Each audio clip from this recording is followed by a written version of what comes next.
Kristo po ba ang tunay na Diyos?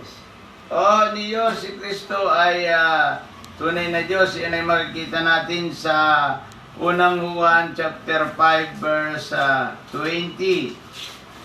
Niyo sa unang Juan chapter 5 verse 20, diyan natin makikita na si Kristo ay tunay na Diyos. Nakasulat yan sa unang Juan chapter 5 verse 20. Sige.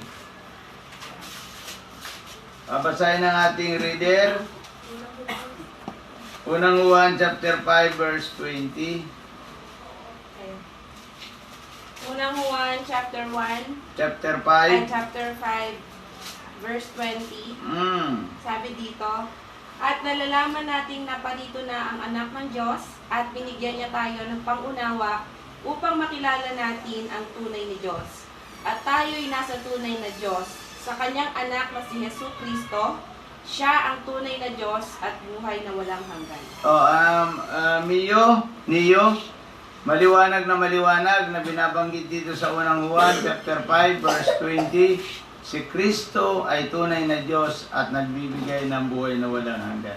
Wala na tayong pagtatalunan doon sapagkat hindi naman ito pwedeng burahin. Ito ay salita ng Diyos. Okay, kaya paniwalaan mo ang sinasabi ng Biblia sapagkat ang Biblia ay salita ng Diyos. Ito